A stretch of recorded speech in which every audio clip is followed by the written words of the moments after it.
এলেন, জয় করলেন আর চলে গেলেন। ব্যবসা কিন্তু এমন না। অনেকে তাই মনে করে ছেলের হাতের মোয়া। অবশ্যই না, কারণ ছেলের হাতের মোয়া মনে করে ব্যবসা শুরু করে দিলেন। পুঁজি কিছু আছে আর হুট করে না জেনে না বুঝে একটা পণ্যের ব্যবসা করলেন আর 1 বছরের মাথায় হারিয়ে গেলেন। এরকম হলে কিন্তু ব্যবসা চললো না। কারণ ব্যবসা করলে প্রপার একটা গাইডলাইন নিয়ে আপনি ব্যবসা করবেন। তাহলে আপনি এলেন, জয় করলেন, থেকে গেলেন। এটার নাম হচ্ছে ব্যবসা। ব্যবসা করতে গেলে আপনি যখন শুরুটা করবেন তখন কি পণ্যের ব্যবসা করবেন অনেকেই সিলেক্ট করতে পারে না। তাহলে আমি যদি সিলেক্ট করতে দেই, আপনি স্টক পণ্যের ব্যবসা করতে পারেন। স্টক পণ্যের ব্যবসা করলে কৃষি পণ্যের মধ্যে সরিষার স্টক ব্যবসাটা করতে পারেন। বর্তমানে রানিং একটা প্রোডাক্ট, ভাইরাল একটা প্রোডাক্ট। কারণ সরিষার তেল করোনা মহামারীর আগেও 60 টাকা লিটার বিক্রি হয়েছে, এখন 300, 350, 400 টাকা লিটার বিক্রি হয়। কারণ এখন সরিষার তেলের প্রচুর চাহিদা বেড়ে গেছে। আমাদের দেশে যখন সয়াবিন তেল আসে তখন থেকেই আস্তে আস্তে সরিষার তেলের চাহিদাটা কমে যায়, সয়াবিন তেলের চাহিদা বেড়ে যায়। কিন্তু সরিষার তেলের উপকারিতাটা কিন্তু পাবলিকের জানা ছিল না।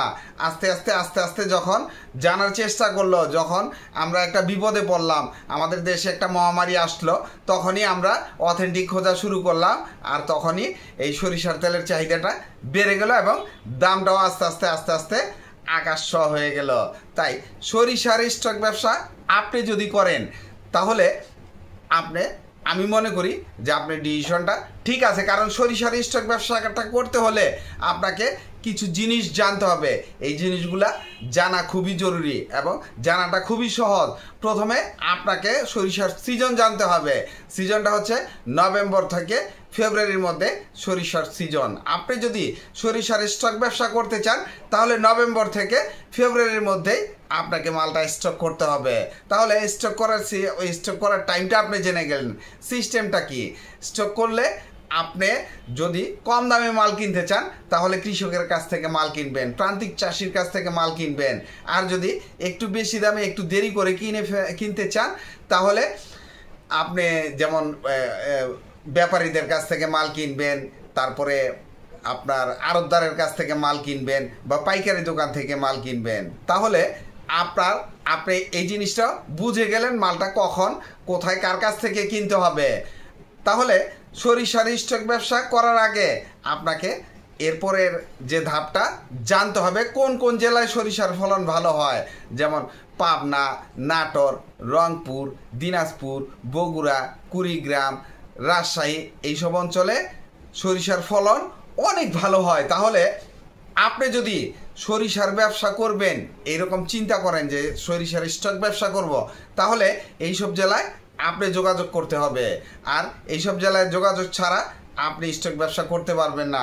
যাও করতে পারবেন ঢাকার মোকাম থেকে মাল কিনতে হবে, মালের বাড়তি দাম দিয়ে কিনতে হবে, মাল ঠিক মতো কিনতে পারবেন না। আপনাকে প্রপারলি ব্যবসা করতে হলে অবশ্যই মোকাম চিনতে হবে এবং কৃষক চিনতে হবে। তাহলে আপনি মালটা সঠিক জায়গা থেকে কিনতে পারবেন, সঠিক মালটা কিনতে পারবেন, সঠিক দামে মাল কিনতে পারবেন। তাহলে সরিষার ব্যবসা করতে হলে আপনি যেসব এলাকায় সরিষার ফলন ভালো হয় সেই সব এলাকায় আগে যান, কৃষকদের সাথে আলোচনা করেন, আড়তদারের সাথে আলোচনা করেন, যারা ব্যবসা করে ব্যাপারীদের সাথে আলোচনা করেন, প্রত্যেকটা হাট সার্ভে করেন। আগে ব্যবসাটা শিখেন, তারপরে জানেন, বোঝেন, এরপরে অল্প দিয়ে শুরু করেন।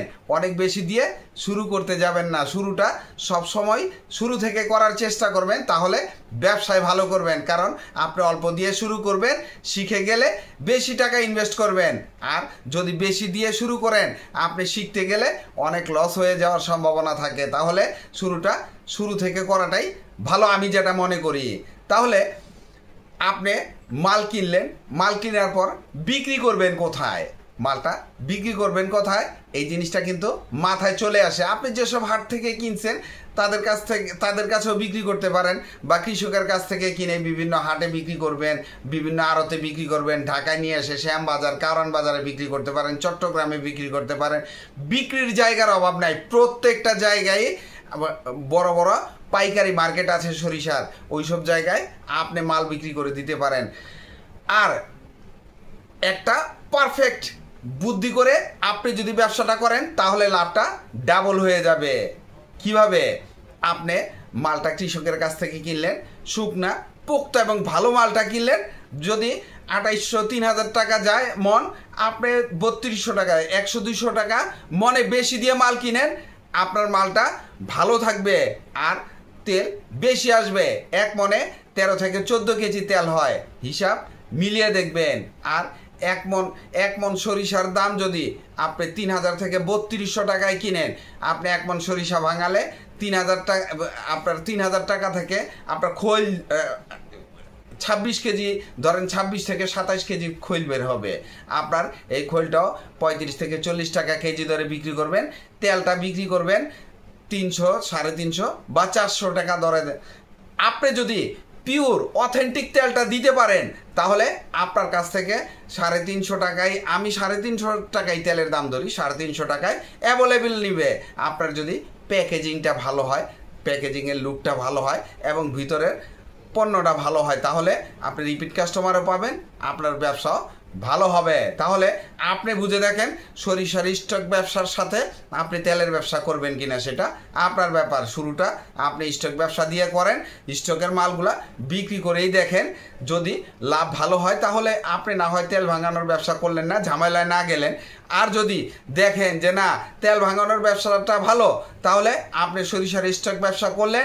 যখন সিজন শেষ হয়ে গেল, মালের দাম ঊর্ধ্বগতি, 4000-5000 টাকা মন সরিষা হয়ে যায়, তখন আপনি এই তেলটা ভাঙিয়ে যদি বিক্রি করেন, তেলটারও উচ্চ মূল্য পাবেন, তেলের কোয়ালিটিটাও তখন ভালো হয়। তাহলে আপনি কিভাবে ব্যবসা করবেন, কোথায় করবেন, সেটা আপনার চিন্তা। আমি জাস্ট একটা এক্সাম্পল দিলাম মাত্র।